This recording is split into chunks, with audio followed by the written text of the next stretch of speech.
Still driving that old car? My cousin Leah said it with her nose wrinkled, like she'd smelled something foul. Her brother Tyler snorted. Didn't you inherit a whole business? Guess none of it made it to your garage. Laughter erupted around the dinner table. Aimed at me. Always at me.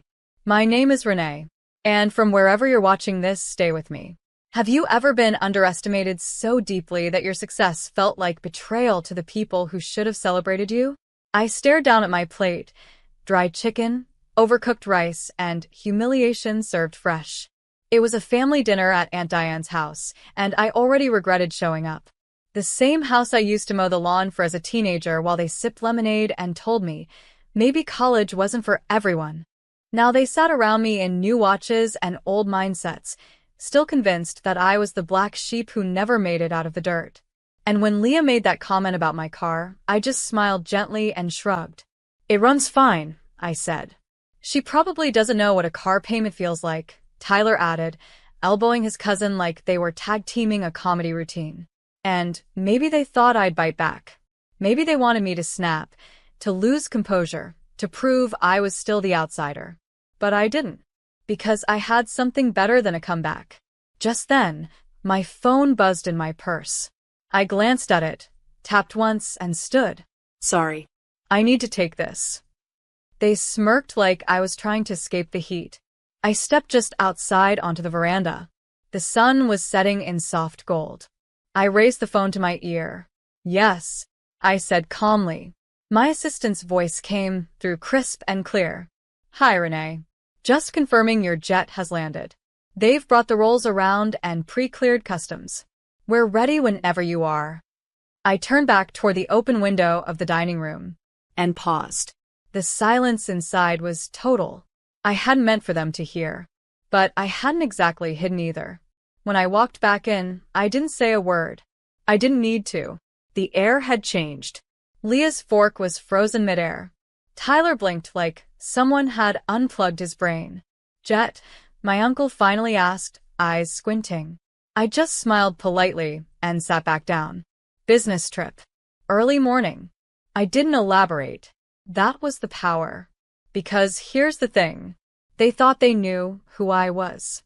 That I was the quiet girl with the dusty sedan and hand-me-down handbags. What they didn't know was that I was the CEO of the very company they'd laughed at me for starting. That I owned more real estate than our entire family combined. That the car I drove wasn't because I couldn't afford better. It was because I remembered where I came from and I never wanted to forget. They mocked me for staying grounded. But they were about to learn what it looks like when someone rises in silence. And next, I was going to show them exactly why you never laugh at someone who's still climbing. Because when they reach the top, they remember every word. My cousins always believed that success was inherited, not earned. They grew up in manicured houses with silver spoons and granite countertops. I grew up watching my mom fold diner tips into envelopes labeled rent and electric with the kind of precision that only desperation teaches. My dad disappeared before I turned 7. No note. No warning. Just gone. And while my aunt and uncle sent their kids to summer camps and private tennis coaches, I spent my summers babysitting their spoiled children for $4 an hour because, as Aunt Diane once said, it's good for her to learn responsibility. What I learned instead was that love in our family came with conditions. They smiled when you served them, scoffed when you stood on your own. When I was 17, I got into 3 good colleges. Full scholarships. I told the family over dinner one night, heart pounding, eyes sparkling. Leah rolled her eyes. Wow. Must be nice when you don't have to pay for it. Uncle Greg added, college doesn't make you successful. It just makes you debt-ridden. My mother was the only one who clapped. Quietly. With tears in her eyes. They mocked me again when I started a company instead of getting a safe job. It was a messy startup. Small-scale logistics for minority-owned food suppliers. Not sexy. Not flashy. Definitely not respectable enough for family barbecues. Tyler laughed when he saw me making deliveries myself. You?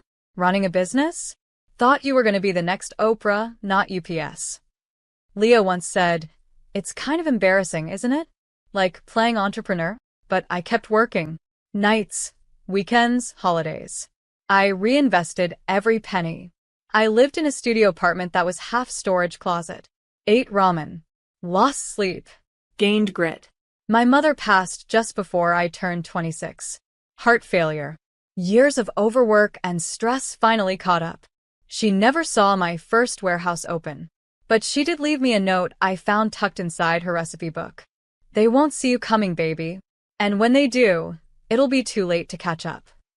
I built the company in her name. Emmy Freight Solutions. Her initials. Her legacy.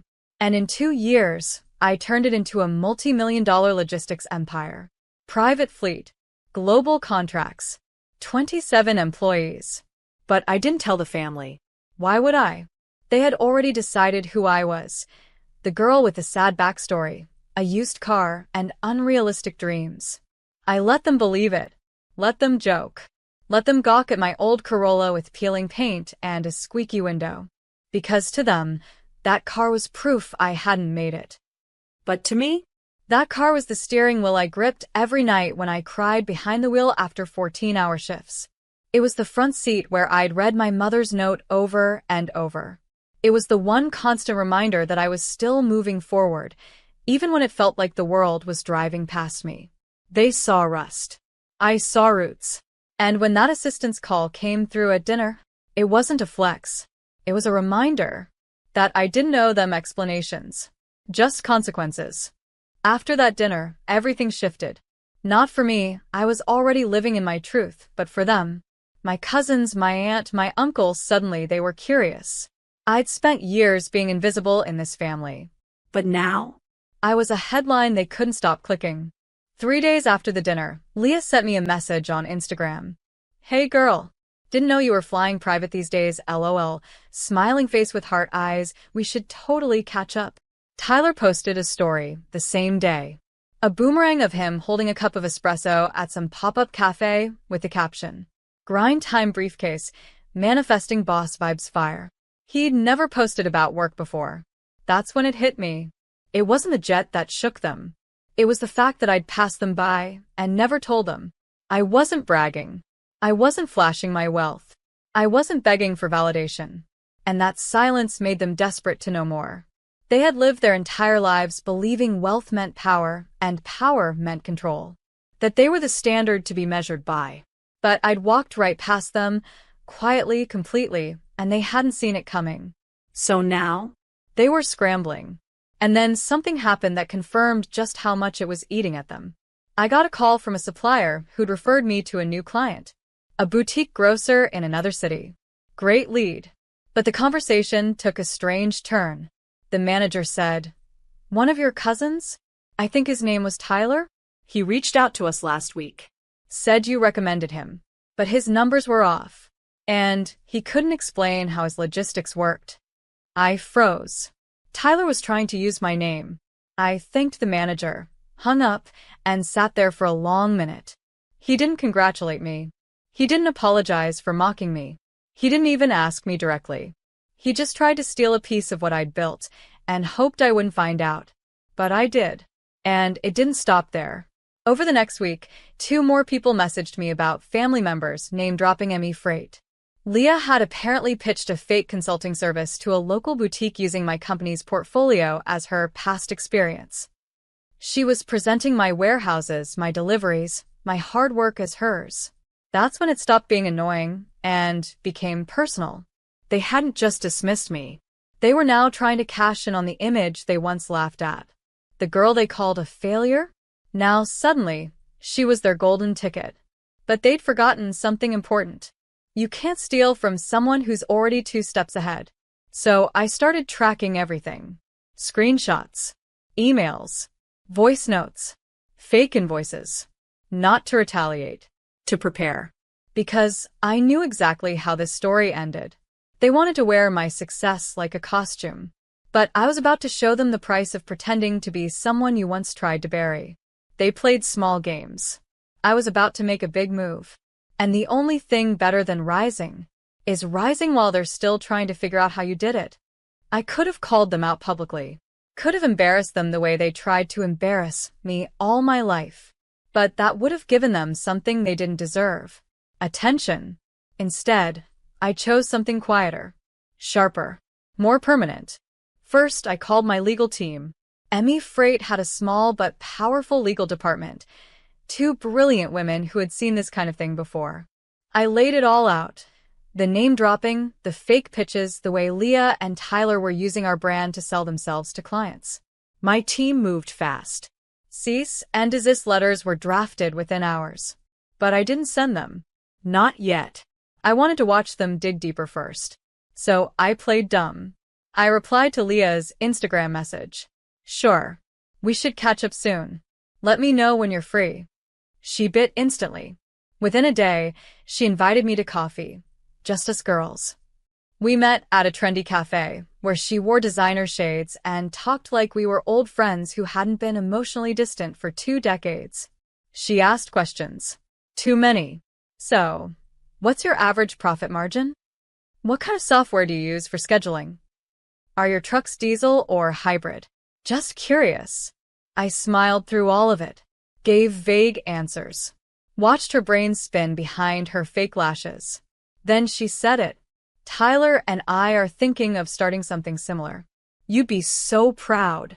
We even mocked up a little proposal. Wanna see? She handed me her phone. There it was, my logo, my trucks, even a photo of one of my warehouses. Photoshopped into a mock pitch deck with her name on the cover. I looked up, stunned at her audacity. She mistook it for awe. I left that meeting with everything I needed. That night, I sent the cease and desist notices to both of them. Certified mail. Legal headers. Real consequences. I didn't write them myself, but if I had, they would have started with, "You should have thought twice before mocking the woman whose playbook you're now trying to plagiarize." The next day, I filed formal trademark infringement notices. My company's brand, its name, even the color palette, fully protected. Their fake documents were now grounds for action. But the most satisfying piece of the puzzle? I called the boutique grocer Leah had pitched. And I booked them myself. Offered them better rates. Quicker turnaround. A dedicated liaison. They signed the contract within 48 hours. Leah lost her fake client before she even got started. Tyler's story unraveled just as quickly. A partner he'd tried to rope in for a new delivery startup backed out the moment he got the legal notice. His rep was burned before the website even went live. The cousins who once laughed at my rusted car now had to sit in rooms and explain how they'd impersonated the very woman they once called embarrassing. And me? I said nothing. Didn't post about it. Didn't gloat. Because real power doesn't shout. It moves quietly, like a tide rising while they're still building castles in the sand. And when it hits, they drown in their own disbelief. They tried to copy the brand. But I am the brand. And this was only the beginning. By the time the legal notices reached their doors, the group chat exploded. I wasn't in it, obviously, never had been. But my cousin Tara, the only one with a conscience, sent me screenshots. The panic in their texts was everything I expected and more. Tyler. Bro, is she serious? We're family. Leah. She didn't have to go nuclear. It was just a mock-up. Tara. Y'all literally tried to steal her company's image. She just protected her work. Like any boss would. They weren't mad because I embarrassed them. They were mad because I didn't warn them. Because I didn't play the role I was born into, the quiet, grateful girl from the struggling branch of the family tree. The one who took jokes and served casseroles and kept her head down. They didn't expect me to fight back. And they never expected me to win. Tyler tried damage control first. He emailed me, full of typos and backpedaling. Hey cuz, total misunderstanding on the whole logistics thing. Just experimenting with a few ideas. Didn't mean any harm. Hope we can just forget this. I replied once. Thanks for reaching out. My legal team will take it from here. All the best. No smiley face. No warmth. Just corporate precision. Leah went silent. Not a single word. But a week later, I heard through the grapevine she'd canceled a brunch business meeting with 3 boutique owners because her name was now flagged for misrepresentation. One of them was my client now. Meanwhile, my actual business? Thriving. Our expansion was ahead of schedule. I just signed a deal with a luxury food brand for a 5-year transport partnership. I was speaking at 2 conferences that fall, one about women-led entrepreneurship, the other about corporate identity theft and how to protect your brand. Irony? Delicious. But the final blow didn't come from me. It came from my grandmother. She called a family dinner. Another one. Same long table. Same 4 smiles. I almost didn't go. But something told me this one would be different. When I walked in, I noticed the energy immediately. Quieter. Uneasy. Grandma stood at the head of the table with her cane, and as soon as everyone was seated, she spoke. "I want to say something," she said. "About Renee." You could hear a pin drop. She started with nothing. She buried her mother too young. And not one of you helped her when she was working double shifts and building something from the ground up. No one looked at me. I heard how some of you laughed. I saw how you talked down to her. And now you want pieces of what she built? You're not family. You're opportunists. Leah turned red. Tyler shifted uncomfortably.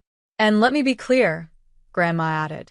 The next time I hear anyone mock her or try to steal from her again, you won't be invited back to this table. Silence. Tense. Burning. Beautiful. I didn't say a word that night. I didn't need to. Because everything they thought I wasn't, powerful, respected, untouchable, was sitting right in front of them. They used to think I didn't belong at that table. But now? I owned the table. And the room knew it. After Grandma's speech, the shift became permanent. Tyler stopped showing up to family events. His pride couldn't handle the spotlight turning away from him. Leah, on the other hand, kept coming, but the glint in her eye was gone. She barely spoke to me, and when she did, her voice was tight, controlled. Like she knew that one wrong word might crack the last shred of dignity she had left. But the fallout didn't stop with them. Their parents, my aunt and uncle, began to feel it too. Clients in their small real estate business started pulling out. A few cited brand confusion after seeing Leah's fake proposals floating around online. Word travels fast in tight professional circles. And in our community, reputation is currency. They tried to spin it, of course. Claimed they were restructuring or focusing on family more. But the truth leaked out in whispers and side eyes. They used Renee's company logo, tried to pass off her fleet as their own. After mocking her for years? It wasn't just embarrassing. It was pathetic. I stayed silent. I posted nothing, said nothing. But the irony echoed through every interaction. At events, people gravitated toward me, not them. At church, people whispered praises about how far I'd come. Even the cousins who used to ignore me now smiled a little too brightly and asked, "So, how's business?" They weren't curious. They were terrified of being next. And Tyler? He finally reached out again. But this time, it wasn't an email. It was a typed letter on actual paper, dropped off at the front desk of my company headquarters. "Renee, I messed up. Big time.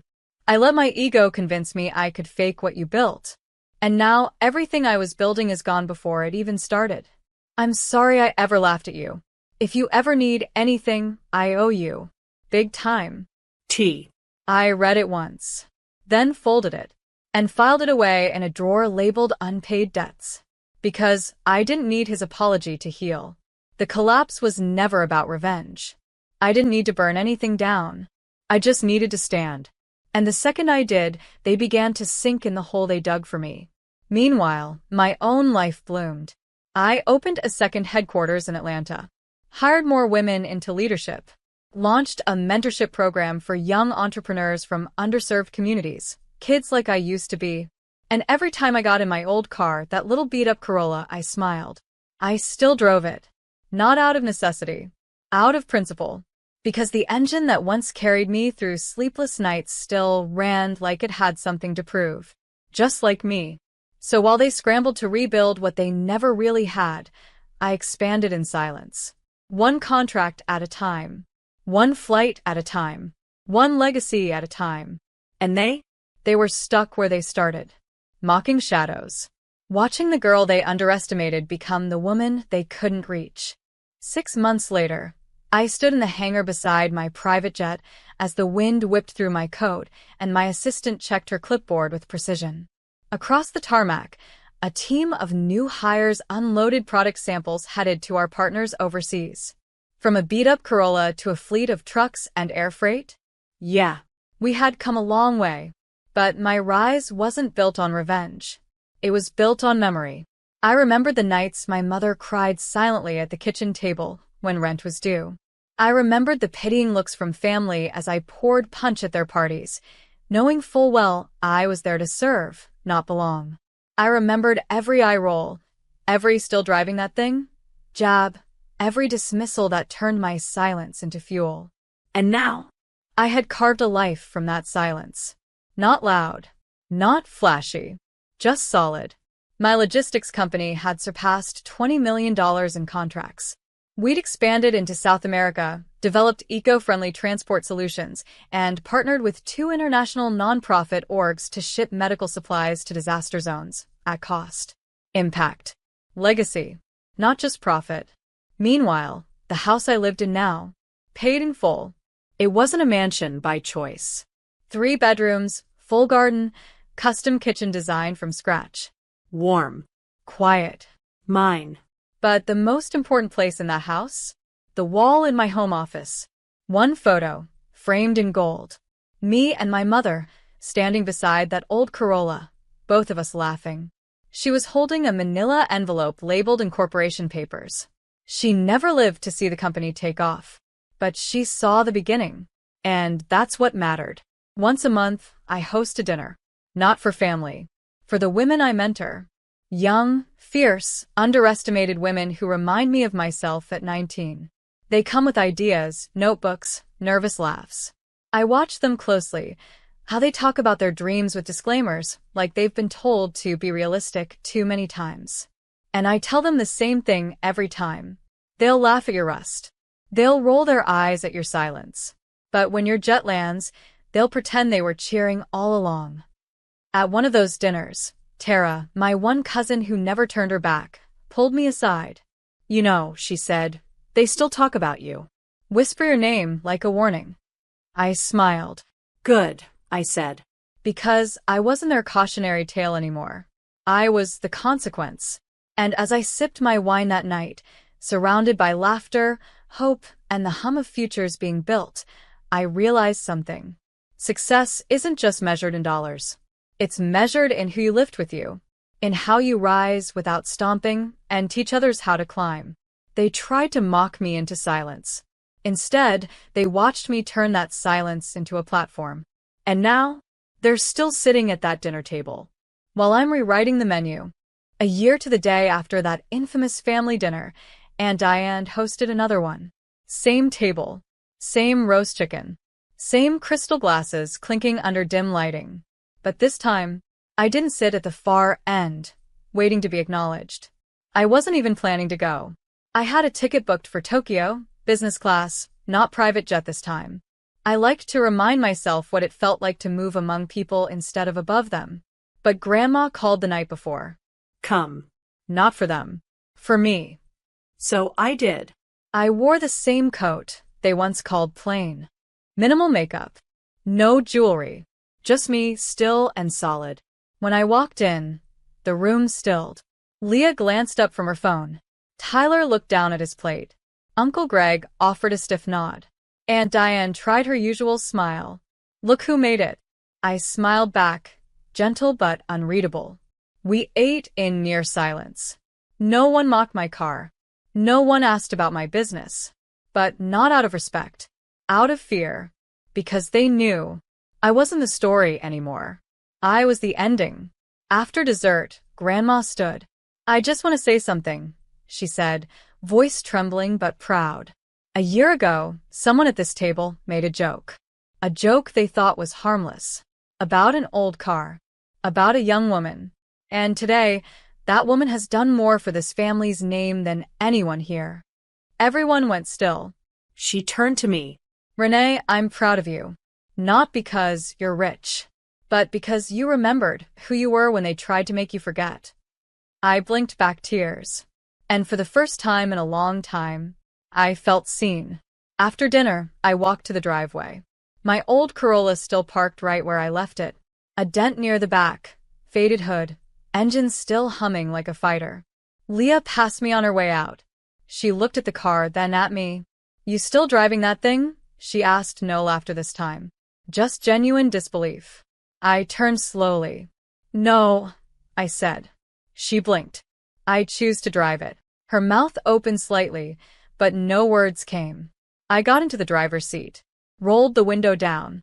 "You mocked me for staying grounded," I said softly. "But you know what the sky teaches you when you fly alone?" She stayed silent. That not everyone deserves to rise with you. Then I drove off. And as I turned the corner, I felt a strange peace. Because I hadn't destroyed them. I didn't need to. They were living in the ruins of their own arrogance. While I was flying. Not because of spite, but because I built wings from the very rust they laughed at. They mocked the car. But the car never broke down. I didn't either. And the silence that followed my takeoff was the sound of them realizing they never saw the driver coming.